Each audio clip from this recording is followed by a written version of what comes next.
Te damos gracias que hoy nos das esta oportunidad de leer tu palabra, Señor. Padre, llévanos de tu mano, perdona nuestras faltas, permítenos perdonar a los demás, Señor, para también ser perdonados. Que tu gracia y tu verdad esté con nosotros. Señor, limpia nuestros corazones y llénanos de tu amor para llevar la obra que tanto te agrada, Señor. Te lo rogamos y te lo suplicamos, Señor, en el nombre de Cristo Jesús.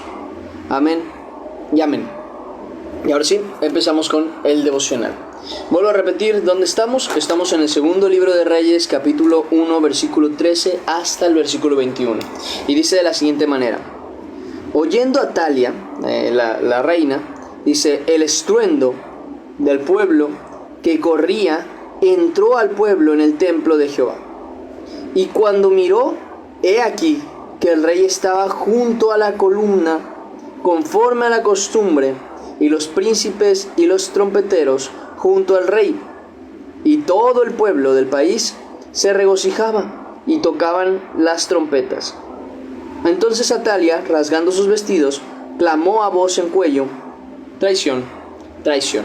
Y aquí vemos una cosa que la misma palabra nos dice desde el principio, y es que el reino con justicia, Nayeli, gracias. Nefertari me faltó. Decía que el reino con justicia, así dice la escritura en Proverbios, que el reino con justicia se afirma. Entonces, ¿qué quiere decir esto? Esto lo vemos en México, lo vemos incluso en El Salvador. No todos, obviamente no todos piensan igual, pero la mayoría tiene un concepto del presidente, ya sea el actual de México o ya sea el de El Salvador, de presidentes justos hasta cierto punto. No todos, vuelvo a decir, cada uno tiene su perspectiva según sea lo que han conocido de los presidentes, pero si algo es seguro, es que a causa de su acción a favor del pueblo, a favor de la justicia, como lo fue con Nayib Bukele, como lo fue a favor de los necesitados, de los pobres, como ha sido por ejemplo con el presidente AMLO actualmente, cada uno de esos enfoques que llevaban a la justicia terminaron afirmando delante de muchas personas, vuelvo a repetir, no todos, sin embargo sí delante de muchas personas, el liderazgo que estaban llevando. De tal manera que muchas personas en un país democrático estaban diciendo que debería haber una reelección. Entonces, ¿a qué quiero llegar con esto? Hermanos míos, todos vamos a tener una posibilidad, tal vez en algún momento, de estar en un liderazgo, sobre todo en la familia. Y tengan conciencia de la importancia de la justicia y la misericordia. Porque con ella de por sí, se afirma un reino. El motivo por el que había tantas traiciones es porque los reyes se aprovechaban del pueblo. El motivo por el que había divisiones es porque los reyes no tenían ni hacían justicia. Grandes ejemplos tenemos en la escritura como el de Salomón. Salomón al principio se comportó como un rey justo. Sin embargo, después por su maldad terminó siendo un rey opresor contra su propio pueblo. De tal manera que llegaron para con sus hijos, más bien para con su hijo, y le dijeron: reduce del pesado yugo que nos ha dado tu padre y te serviremos. Y a causa de la arrogancia, pues el hijo no afirmó el reino como debía haber hecho. Pero sí, vemos esa situación de que cuando un rey, un príncipe, alguien no actúa con justicia, no actúa con rectitud, no actúa con verdad, es normal que los siervos quieran que salgan de ahí, que sean quitados del reino, y entre tanto que se dé una oportunidad, serán quitados. Pero cuando un rey, un líder, un jefe, actúa con justicia, voy a darles un ejemplo, un líder, un jefe de un establecimiento, de algún lugar, sabe que a las 7 salen los empleados. A las 6:50 y algo les está diciendo: prepárense, porque ya va a ser hora de cerrar. A las 7 ya está dejando libre a todos. Pero es que debería haber más trabajo extra. Ok, si los va a dejar extra, Perdón. Si los va a dejar extra, les va a pagar extra. ¿Por qué? Porque lo que está haciendo es actuar con justicia. ¿Qué es lo que va a pasar con ese jefe? Delante de sus empleados va a ser un jefe amado, un jefe respetado, un jefe al cual quieren de jefe, porque no va a ser un jefe que, vamos a decirlo así, se aprovecha de sus subordinados. Perdón. Y esto pasa incluso entre la familia, madre, padre, que actúan rectamente, con justicia y con verdad, actuando como a Dios le place que uno actúe.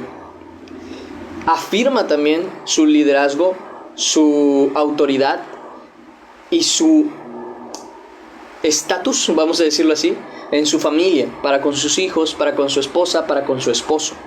Cuando se actúa ¿con qué? Con justicia. El texto, o más bien la palabra justicia del hebreo, se podría traducir perfectamente como hacer lo correcto. Y el hacer lo correcto determina, dependiendo del lugar en el que estamos, muchas cosas. Voy a darles un ejemplo. Vamos a Efesios, capítulo 5. Efesios, capítulo 5, versículo 25. Es más, vamos a empezar desde antes, desde el versículo 21. Y aquí vamos a ver el cómo actuar según nuestro lugar, y ahorita lo vamos a ir explicando. ¿Para qué? Para actuar con justicia. Y a causa de ello, pues afirmar nuestro lugar como lo que sea que estamos siendo. Y que sea un lugar firme, honroso delante de Dios. Así como el rey afirma su lugar con justicia, también cada uno de nosotros afirmamos nuestra vida en justicia. Vamos viendo lo que dice la Escritura.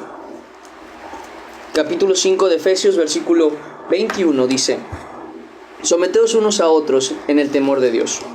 Y después dice: las casadas estén sujetas a sus propios maridos como al Señor, porque el marido es cabeza de la mujer, así como Cristo es cabeza de la iglesia, la cual es su cuerpo, y Él es su Salvador. Así que, como la iglesia está sujeta a Cristo, ¿cómo está sujeta la iglesia a Cristo? En obediencia. Y dice: como la iglesia está sujeta a Cristo, así también las casadas lo estén a sus maridos en todo. ¿Okay? Esa es la manera justa de actuar, como esposa.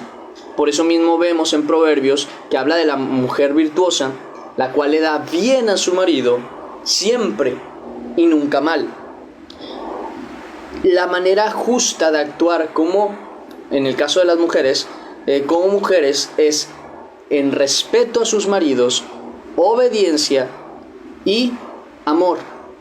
Pero principalmente es ese respeto y es esa obediencia la que Dios pide para que tu matrimonio, tu relación y tu lugar como madre sean afirmados por el Señor como es debido. Ahora bien, ¿qué dice a los maridos? Dice: maridos, amad. Fíjense cuál es el punto importante, y esto es algo que yo ya he enseñado antes, cómo es el que tiene la autoridad por parte de Dios, es el que tiene mayor responsabilidad de mostrar amor entre los dos. Y el que tiene menor autoridad delante de Dios es el que tiene mayor responsabilidad a mostrar respeto. Es así, por ejemplo, ya lo vamos a ir viendo, los hijos y los padres. El hijo respeta al padre, lo honra, y los padres aman a los hijos, los instruyen, les tienen misericordia, les tienen paciencia, etcétera, etcétera. Entonces, siempre vamos a ver esa situación, que el que tiene autoridad por parte de Dios, siempre, Dios le va a pedir amor y misericordia, paciencia para con la persona que tiene como subordinado, en el caso como hijo o como esposa. Y en el caso del que tiene la autoridad, del que no tiene la autoridad, sino del que es como quien dice el que está a las órdenes, por así decirlo, de la otra persona, es la que se le pide respeto, honra, obviamente amor, pero eso ya es algo inherente, pero el principal punto que se le pide es respeto y honra. Entonces, vemos esta situación con las esposas y con los esposos. Bien importante que tengamos esto en cuenta, que si actuamos como es debido y como a Dios le agrada, Dios va a bendecir nuestra vida y nuestro lugar. En el caso de pues padres, hijos, esposo, esposa, y si nosotros queremos actuar como nosotros queremos, que conste que las consecuencias van a ser según nuestras propias decisiones. Entonces, ya ahí decidimos si dejamos las cosas en manos de Dios, pues saben lo que está escrito, que reconócelo en todos tus caminos y Él enderezará tus veredas. O sea, Él tendrá en sus manos el poder de mejorar y arreglar las cuestiones de tu vida. O no le reconozcas y pues ahora sí que vas a tener que vivir tus propias consecuencias. En el caso, vuelvo a decir lo que le manda al marido: maridos, amad a vuestras mujeres, así como Cristo amó a la iglesia y se entregó a sí mismo por ella para santificarla, habiéndola purificado en el lavamiento del agua por la palabra, a fin de presentarla a sí mismo una iglesia gloriosa, que no tuviese mancha ni arruga, ni cosa semejante, sino que fuese santa y sin mancha. Si tú no te entregas, varón, por tu mujer, para tenerla bien, sana, principalmente espiritualmente bien, encaminada con el Señor, bien guiada, sin dudas, sin cuestiones, sin herejías, sino más bien que sanamente esté siguiendo la sana doctrina, que tenga siempre un lugar de refugio para conocer, para entender, para preguntar, para consultar incluso a Dios juntamente contigo, no que te consulte a ti siempre, sino que tú y ella puedan consultar juntamente al Señor. Cuando tú tienes ese entendimiento de tener ese liderazgo y lo tienes como es debido y también la tienes a ella protegida, cuida su salud, cuida su bienestar, ves que descanse, porque este es un punto importante. Fíjense que la palabra de Dios dice a la mujer que se sujete, no que tú la sujetes, varón. Es muy diferente. Claramente tú le vas a enseñar que tiene que estar sujeta, ese es el mandato del Señor, pero tú no eres quien la sujeta. Tú no eres quien ejerce esa autoridad, vamos a decirlo así, opresiva sobre la mujer, sino una autoridad como la de Cristo, en amor, en humildad, como dice la palabra, en servicio. O sea que tú, varón, tienes que tener esa conciencia de que el amor que le tienes a tu mujer y la autoridad que tienes sobre ella es una autoridad y un trabajo que se hace similar, igual a como lo hizo Jesucristo para con nosotros y para con la iglesia. Él se entregó por ella. La iglesia le obedece, sí, pero Cristo mismo se entregó por su iglesia, de manera que fue el que más terminó sirviendo. Él dice: soy el mayor entre vosotros, pero yo soy como el que sirve. Entonces, varón, entiende que tu liderazgo es de esa misma manera. Procura a tu mujer. Si sabes, miren, es un detalle que obviamente por amor a las personas muchas veces vamos a necesitar, pues ahora sí que exigirles un poquito más, porque no es bueno que alguien esté perezoso, que alguien esté sin avanzar, sin hacer. La escritura misma dice: amonestad a los ociosos, a los que no hacen nada, a los que no trabajan, a los que no se levantan, a los que no quieren hacer nada, ni para la obra del Señor, ni para sus propias vidas. Pero, y esta parte quiero aclararla, nunca en un aspecto opresivo. Entonces, ¿qué es lo que quiero decir con esto? Varón, si tú sabes que tu mujer se ha desvelado porque tuvo que hacerte lonche, porque tuvo que, no sé, estuviste enfermo y a ella le tocó cuidarte, alguna cuestión en la que tu mujer está cansada, dale un día de descanso, dale un día en el que acuéstate, mi vida, no le muevas, yo me encargo, no te preocupes, descansa. Porque tu principal enfoque en tu propio liderazgo es cuidar a tu esposa, cuidarla, ver que esté bien, ver que esté sana, ver que tenga lo necesario, ver que de verdad en el espíritu esté bien encaminada, que tenga el conocimiento de la verdad, que eso es lo principal, pero también todos los demás aspectos de salud, de entendimiento, de felicidad, es tu responsabilidad. Yo cuando digo que el varón es el pastor de su casa, no es demasiado diferente en realidad al cuidado que tiene que tener un pastor para con su congregación, de tal manera que por lo mismo tú vas a ver cómo vemos que un pastor actúa con sus ovejas. Vemos que la alimenta, que la corta, que la hace ver bonita, incluso en muchas ocasiones limpia su cabello, No solo eso, sino que también la alimenta, la guía, la lleva a buenos pastos, a que esté bien, a que esté en paz. Al final de cuentas, la cuida. Y aún así, tiene autoridad sobre esa oveja. Así es la autoridad que nosotros tenemos que tener para con la gente, a los que les toca la autoridad. Es una autoridad de servicio. La otra persona se sujeta por amor y fe, mientras que tú sirves a esa persona para que tenga todo lo necesario y esté lo mejor posible. Entonces, maridos, sepan cómo tratar a sus mujeres. Por eso mismo la Escritura dice que sepamos tratarlas sabiamente, dándole honor como a vaso más frágil y como a coheredera del reino. Entonces, esa conciencia la tiene que tener el varón, y la mujer tiene que tener la conciencia de que por voluntad propia tiene que sujetarse a su marido en todo, como dice la palabra de Dios. Ahora sí, siguiente texto, porque justamente empieza a explicar este tema a fin de presentarla a sí mismo. Dice: así también los maridos deben amar a sus mujeres como a sus mismos cuerpos. El que ama a su mujer, a sí mismo se ama. Porque nadie aborreció jamás su propia carne, sino que la sustenta y la cuida. ¿Ven a lo que me refería? Dice, como también Cristo a la iglesia. Porque somos miembros de su cuerpo, de su carne y de sus huesos. Y ya explica un poquito de cómo va el matrimonio, ¿no? Por eso dejará el marido a su mujer, por eso dejará el hombre a su padre y a su madre, y se unirá a su mujer, será una sola carne. Entonces, ahí justamente vemos todo esto. Y ahora sí, en el versículo 1 del capítulo 6, habla a los hijos, diciéndoles: hijos, obedeced en el Señor a vuestros padres, porque esto es justo. Obedeced en el Señor a vuestros padres, porque esto es justo. Honra a tu padre y a tu madre es el primer mandamiento con promesa. Vámonos a lo que viene siendo el libro de Juan. Juan, capítulo 2, si no me equivoco, sí, aquí está. Y vamos a ver una situación. Vamos a ver una situación muy interesante que a mí siempre me gusta remarcar, porque Jesús es el ejemplo de todo. Y si Él tiene una cosa, es que Él mismo te enseña la obediencia a los padres y la honra a los padres. Dice en el capítulo 2, en el versículo 1, dice: al tercer día se hicieron unas bodas en Caná de Galilea, y estaba allí la madre de Jesús, y fueron también invitados a las bodas Jesús y sus discípulos. Y faltando el vino, la madre de Jesús le dijo: no tienen vino. Jesús le dijo: ¿qué tienes conmigo, mujer?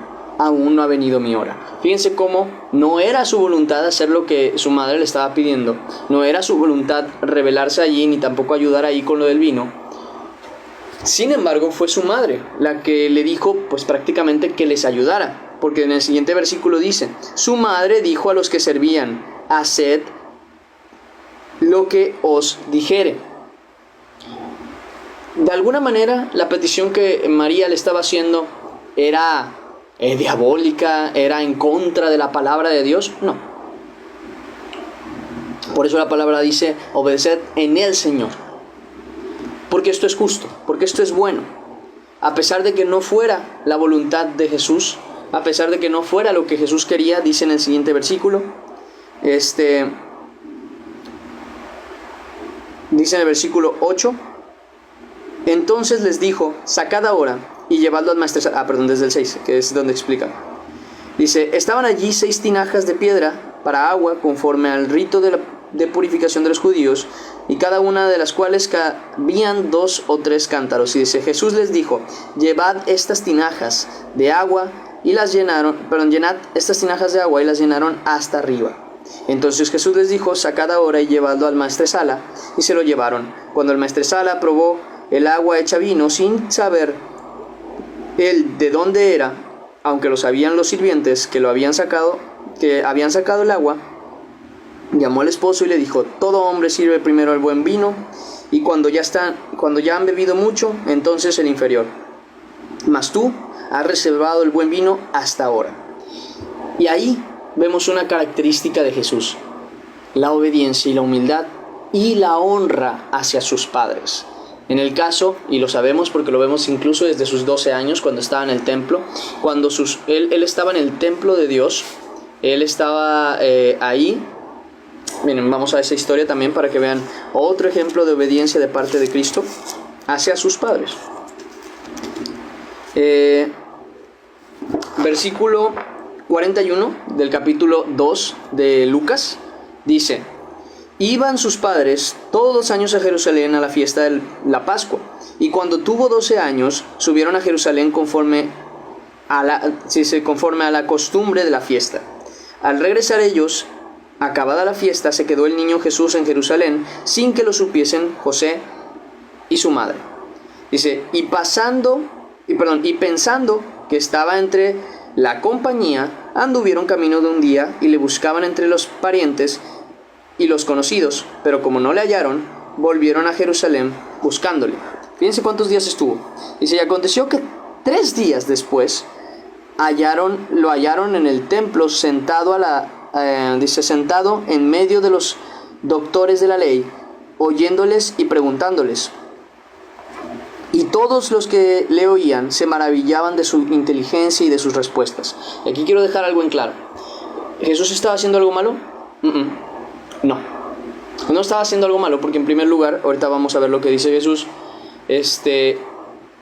pero sus padres estaban preocupados y justamente por lo mismo le piden o le hacen una orden y una petición por la cual Jesús obedeció honrando a sus padres. Y es que dice más adelante, cuando le vieron, se sorprendieron y le dijo su madre, hijo, ¿por qué nos has hecho así? He aquí tu padre y yo te hemos buscado con angustia. Entonces él les dijo, ¿por qué me buscabais? ¿No sabéis que en los negocios de mi padre me es necesario estar? Mas ellos no entendieron las palabras que les habló. Intermitentes. Dice, y descendió con ellos, y aquí está, y descendió con ellos y volvió a Nazaret y estaba sujeto a ellos, y su madre guardaba todas estas cosas en su corazón. Jesús, sabiendo la situación, sabiendo que no estaba haciendo nada malo, sabiendo que al contrario era bueno porque era necesario que él se encontrara en los negocios de su padre, aún con todo y eso, cuando vio la preocupación de sus padres, cuando vio que se habían puesto en la búsqueda con ellos, de él, y que, por así decirlo, había preocupado a sus padres, decidió sujetarse en obediencia y en lugar, en espacio, vamos a decirlo así, no volver a moverse por su propia cuenta, solo. ¿Por qué? Por honrar y obedecer a sus padres. También lo hizo en la fiesta, en la boda, porque aunque no era su voluntad el hecho de servir el vino, de ayudarles con el tema del vino, por honrar a su madre y no deshonrarla, porque ella ya había dicho, hagan todo lo que él diga, y si él decía, no, yo no voy a hacer nada, no tengo por qué ayudar ni nada por el estilo, pues iba a deshonrar a su madre. Y como no quería hacer eso, porque él, primero que nada, cumplió la verdad en absoluta perfección, vemos justamente esa situación, que él obedecía y honraba a sus padres, aún y a pesar de ser Jesucristo, el ungido, Creador, Dios. Aún con todo y eso, él nos enseñó humildad, siendo obediente hasta la muerte y muerte de cruz, como lo dice en Filipenses, creo que es Filipenses, que él fue obediente hasta la muerte y muerte de cruz. Y de la misma manera lo vemos justamente con sus padres. La obediencia que tenía para con sus padres. Entonces, si Jesús mismo, siendo quien él era, obedeció a sus padres, honrándolos y procurando su bienestar, hijos, obedeced en el Señor a vuestros padres, porque esto es justo. Honra a tu padre y a tu madre, que es el primer mandamiento con promesa, para que te vaya bien y seas de larga vida sobre la tierra. Y ahora sí, va algo que manda a los padres. A los padres les dice, y vosotros padres, no provoquéis a ira a vuestros hijos, porque pasa muchas veces que el que tiene liderazgo, para querer ejercer su liderazgo, luego quiere provocar al hijo o a la hija para que la hija y el hijo le contesten, y entonces él sí pueda meterles una cachetada, él sí pueda decir lo que sea. Pero la Escritura misma nos enseña que los padres no deben hacer eso, ni tener esas prácticas. ¿Por qué? No quiere decir que no les puedas, y yo lo he dicho claramente, que sí es necesario que se corrija al hijo en muchas ocasiones, hasta con azotes, como dice la palabra de Dios. Pero no cuando tú los provocas, no cuando tú haces que tu hijo te conteste porque lo exasperaste. No es la manera en la que Dios te está pidiendo que te comportes como padre. Al contrario, dice, y vosotros padres, no provoquéis a vuestros hijos, dice, no provoquéis a ira a vuestros hijos, sino criadlos en disciplina. O sea, tienen que tener disciplina, tienen que tener ordenanzas, tienen que tener mandato, pero dice, disciplina y amonestación del Señor. O sea, según la palabra de la verdad. Por tanto, si pueden explicar a sus hijos por qué es necesario que sus hijos obedezcan, porque Dios lo manda, porque es la jerarquía que Dios puso, porque es bueno para ellos, si pueden explicarlo según la palabra de Dios, háganlo. Les son de gran ayuda a sus hijos el poder actuar justamente y correctamente, mostrando el amor, mostrando la autoridad, pero también mostrando que tienes esa autoridad de parte de Dios, y quitándose ideas como es que es porque soy tu madre, es porque soy tu padre, algo que un niño no te va a entender, porque va a decir, bueno, ¿y eso qué tiene que ver? ¿Para que me trates así? ¿Para que me hables así? ¿Para que me...? Bueno, eso tiene que ver con el mandato y ordenanza que dio Dios, y eso se lo pueden explicar a los hijos y será de gran ayuda y bendición para ambos. Ya podrán afirmar con honra su lugar como padres. Y dice más adelante, siervos, estos a los que sirven, a los que tienen, son subordinados de alguien, puede ser un jefe, una empresa, tal y tal. Dice, siervos, obedeced a vuestros amos terrenales con temor y con temblor, con sencillez de vuestro corazón, como a Cristo, no sirviendo al ojo como los que quieren agradar a los hombres. Eso quiere decir que hagan lo correcto, no queriendo agradar lo que hacen, lo que ellos consideran correcto, sino según lo que es correcto. Y dice, agradar a los hombres, sino como siervos de Cristo, de corazón, haciendo la voluntad de Dios. O sea que sí, volvemos a lo mismo, nada de ir en contra de la voluntad de Dios, pero todo lo que va según la voluntad de Dios, obedezcan. Es importante. Afirmen su lugar delante de Dios, de servicio, de donde estén, de hijos, de empleados, pero háganlo según la voluntad de Dios. Y dice el siguiente versículo,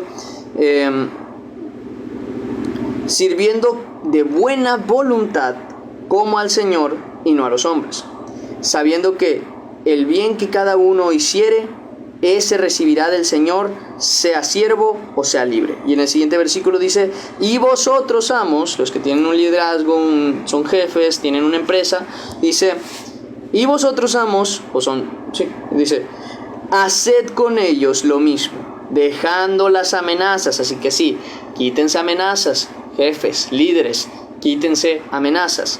Dice, dejando las amenazas, sabiendo que el Señor de ellos y vuestro está en los cielos, y que para Él no hay acepción de personas. Si alguno no cumple la voluntad de Dios según lo que está estipulado, no piense que delante de Dios va a tener facilidad, ayuda o firmeza y honra en su lugar. Si la mujer no obedece a su marido, lo honra y lo respeta, no espere delante de Dios que Dios le apoye en su rebeldía, en su insensatez, en su locura. Varón, si no amas a tu mujer, la procuras, la cuidas, buscas que esté bien, no esperes que Él afirme con seguridad tu matrimonio, no de que se vaya a romper, porque lo que Dios unió no lo separa el hombre, sino que vas a tener problemas. Vas a tener problemas de tu autoridad, vas a tener problemas con tu esposa, vas a lastimar a tu esposa por no cumplir la voluntad de Dios según lo que la misma Escritura nos ha enseñado. Y si tú lastimas a tu esposa, sépase que si lo haces por insensatez, por no haber hecho según la voluntad de Dios, eso Dios lo tiene muy en cuenta y Él es el que pagará justamente a cada uno según sus acciones. Y justamente el video que les decía que subí habla de eso, porque los que no cumplen su labor, los hijos que no obedecen a sus padres, los padres que no cuidan a sus hijos de manera que les enseñen con disciplina y con doctrina del Señor y con paz y con tranquilidad y con paciencia, sin exasperarlos, los jefes que no tratan bien a sus empleados y los empleados que no obedecen a sus jefes, ninguno de ellos va a tener la posibilidad de pedirle a Dios con libertad, porque la Escritura dice que que va a haber un estorbo en nuestra oración, y eso es algo que menciono justamente en el video. Entonces, ¿qué quiere decir esto? Con justicia afirmen su lugar. Así como el reino es afirmado con justicia, así su vida es afirmada con justicia. Y esto lo vemos desde la misma Escritura, cuando Jesús dice: el que escucha mis palabras y las hace, le compararé a un hombre prudente que edificó su casa sobre la roca, un lugar edificado, firme y claro. Pero el que no las hace, dice, le compararé a un hombre que edificó su casa sobre la arena. Vino lluvias, vino torrentes, vinieron dificultades y tumbó esa casa, y fue grande su pérdida. Nosotros estemos firmes en el Señor, afirmados por la justicia de Dios. Siguiente versículo. Ahora sí, volvemos al devocional. Segundo libro de Reyes, capítulo 11, versículo 15, dice: Mas el sacerdote Joiada mandó a los jefes de centenas que gobernaban el ejército y les dijo: sacadla fuera del recinto del templo, y al que la siguiere necesito mis lentes. Y al que la siguiere, matadlo a espada, porque el sacerdote dijo que no la matasen en el templo de Jehová. Dice: le abrieron pues paso, y en el camino por donde entraba los de a caballo de la casa del rey, allí la mataron. Entonces Joiada hizo pacto entre Jehová y el rey y el pueblo, que serían pueblo de Jehová, y asimismo entre el rey y el pueblo. Y todo el pueblo de la tierra entró en el templo de Baal y lo derribaron. Asimismo despedazaron enteramente sus altares, sus imágenes, y mataron a Matán, sacerdote de Baal, delante de los altares. Y el sacerdote puso guarnición sobre la casa de Jehová. Y aquí hay otro punto importante a ver: el hecho de que cuando nosotros entramos, conocemos y entendemos nuestro mal camino y decidimos seguir a Cristo como es debido, debemos agarrar todo lo que era nuestro problema y echarlo fuera de nosotros para evitar caer en esa tentación otra vez, para evitar pecar, que no podían, porque muchas veces el mundo tiene esta idea tan absurda, al final de cuentas, de que es más sencillo o es mejor, o es más justo, incluso lo ponen así, dicen ellos: ¿quién es más justo, no? El que está frente a una muchacha que está prácticamente mostrando todo y la mira y la desea en su corazón, y por lo mismo prefiere cerrar los ojos y no mirar, o el que la puede ver sin sentir ese pecado en su corazón. Y ellos creen de verdad que el hecho de que tú puedas estar ahí frente al pecado y no sentir sensibilidad, ni tampoco atracción, ni tampoco tentación, ni tampoco nada de eso hacia ese pecado, te hace más justo que el que simplemente prefiere evitarlo para no pecar. Pero según la palabra de Dios y según la Escritura es todo lo contrario. El que juega con fuego se va a quemar. Tal como dice la palabra: ¿acaso el hombre podrá poner brasas en su pecho sin que sus vestidos ardan? Obviamente no. Obviamente no. Y el varón que prefiere no mirar es aquel varón que la misma Escritura dice, sea varón o mujer, claro, obviamente, que la misma Escritura dice que habitará con el fuego consumidor. Según en el libro de Isaías, creo que es donde dice eso, que dice: ¿quién habitará con el fuego consumidor? Él que quita sus manos para no recibir usura, el que tapa sus oídos para no escuchar iniquidad, el que prácticamente aparta la vista para no ver lo malo, el que lo evita. Ese es el que delante de Dios va a recibir esa vida eterna y va a estar en su presencia. No el que lo ve y dice: pues yo soy fuerte y yo no tengo pecado, yo no tengo malicia, así que lo puedo ver sin ningún tipo de problema. No. No es el tipo de persona que la misma Escritura dice que es el justo que vivirá delante de Dios. ¿Okay? Para que no vayan con conceptos e ideas humanas. ¿Eso qué quiere decir? Saca y quita de ti todo lo que es pecado. Todo lo que sabes que te va a tentar al pecado, sácalo y échalo de ti. Entre tanto que puedas, échalo de ti. ¿Okay? Haz lo mismo que estos hombres que cuando se entregaron al Señor destruyeron todo lo que sabían que les podía hacer de tentación y de pecado a futuro. Siguiente versículo. Dice, bueno, antes de eso, nada más menciono este texto que a mí me gusta mucho, que es el que dice, si tu ojo derecho te es ocasión de caer. Fíjense por qué menciona el derecho. En aquel tiempo, sobre todo la costumbre, y al día de hoy también lo sabemos, que la mayoría de las extremidades, la derecha siempre es la más fuerte. Entonces, ¿qué te está dando a entender con eso? Que si tu ojo derecho, o sea, lo que tú consideras que es bueno, te es ocasión de caer, córtalo y échalo de ti. Te doy un ejemplo. A mí me tocó ir al gym algún tiempo. Bueno, fue un mes que fui al gym. Dios, no sabes lo incómodo que es ir al gym cuando no traes tus audífonos y tu enfoque a mirar al techo. Porque yo no sé qué manía tienen las mujeres del mundo, las que van al gym, ni siquiera de usar shorts y pantalones como los hombres cuando hacen ejercicio, sino usar unas cosas, pero así apretadísimas, pequeñísimas, y es sumamente incómodo. Porque la persona puede ser atractiva o no. Puede ser que simplemente te da cosa verla o que te tienta a verla. Pero en ambos casos es muy incómodo tener que estar en un lugar para hacer ejercicio y tener justamente enfrente a una persona mostrando todo lo que pues no quieres ver, ¿sabes? Y ahora voy con esto. ¿Por qué doy esta explicación? Porque hay veces en las que el gym es bueno. Claro que sí, el hacer ejercicio es necesario, el estar bien es bueno, es sano para la salud. Es más, el cargar pesas es uno de los mejores ejercicios para la cuestión de sanidad, para la cuestión de estar sanos, para la cuestión de estar bien. El cargar pesas es una de las cosas más demostradas, estudiadas y comprobadas que son de las mejores cosas para mantener una buena salud.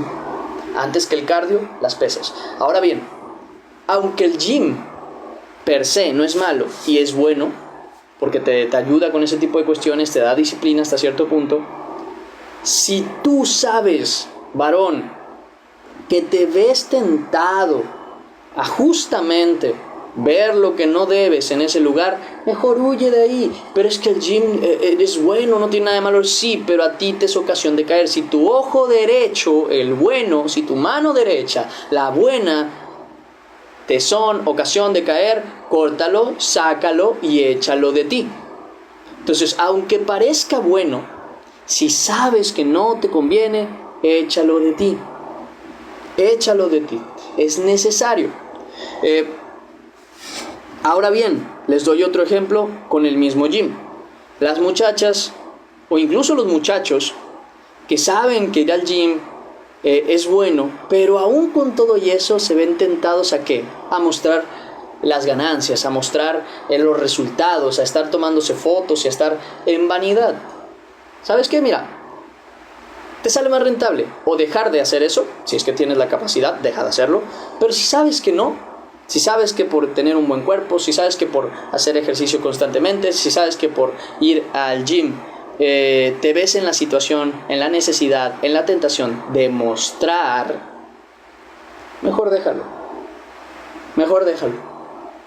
Te sale más rentable, como dice la palabra, entrar al reino de los cielos con un cuerpo pésimo, a ir con un cuerpazo al infierno. ¿Es mala una cosa y la otra? No. Pero hay veces en las que lo que parece bueno nos termina perjudicando. Sea nuestro ojo derecho o nuestra mano derecha.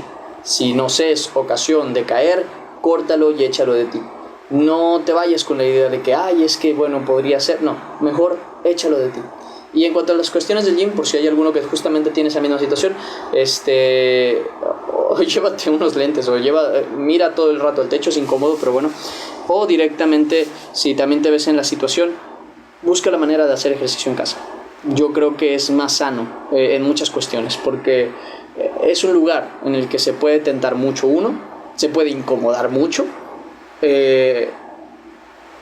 y no veo, por así decirlo, la necesidad, si es que no te ayuda, si es que sabes que esto te tienta, si es que sabes que esto te perjudica, no veo la necesidad de seguir arriesgando tu vida espiritual ¿qué pasó? De seguir arriesgando tu vida espiritual por una cuestión banal, física, ¿okay? Entonces no lo vale. ¿Es bueno hacerlo? Sí, pero si ves que de verdad te es perjudicial, no lo hagas. Muy bien. Siguiente versículo. Después tomó a los jefes de centenas, los capitanes de la guardia y todo el pueblo de la tierra, y llevaron al rey desde la casa de Jehová, y vinieron por el camino de la puerta de la guardia a la casa del rey, y se sentó el rey en el trono de los reyes. Y todo el pueblo de la tierra se regocijó, y la ciudad estuvo en reposo, habiendo sido Atalia muerta a espada junto a la casa del rey. Curiosamente, lo mismo que dice Proverbios, que cuando los justos reinan, el pueblo se regocija, y cuando muere el injusto, el pueblo tiene fiesta. Y dice el siguiente versículo: era Joás, el rey, de 7 años cuando comenzó a reinar. Y ahí, hermanos míos, terminamos la lectura del día de hoy. Vamos a orar, vamos a agradecer a Dios, vamos a poner en disposición, más bien vamos a agradecerle principalmente por la enseñanza del día de hoy. Y ahora sí, me pongo en disposición de contestar sus preguntas, dudas y todas las cuestiones que falten, ¿vale? Padre Celestial, Señor bendito, gracias. Gracias porque conocemos que tú nos has hablado, Señor, que tú nos has respaldado con tu palabra, que tú has perdonado nuestros pecados, Señor. Gracias, y permítenos, Padre, ser fieles a ti, rectos delante de ti, dejando totalmente todo aquello que nos perjudica, que nos hace pecar, que nos lleva a error, Señor. Guarda nuestro corazón, permítenos hacer lo que es recto y correcto delante de ti, Señor. Ayúdanos a hacer lo que a ti te agrada, según tu voluntad, Padre, no según la nuestra, para afirmar aquello que tú ya nos has dado, sea un ministerio, sea un servicio, sea una familia, sea una pareja, sea una amistad, afirmarlo en tu verdad, que creamos en ti, Señor, antes que a nadie. Como dice tu palabra, fiarnos de ti de todo corazón y no en nuestra propia prudencia, para reconocerte en todos nuestros caminos y que tú endereces nuestras veredas, Padre. Te lo pedimos y te lo suplicamos en el nombre de Cristo Jesús, nuestro Señor. Amén y amén. Y ahora sí, terminamos el devocional del día de hoy.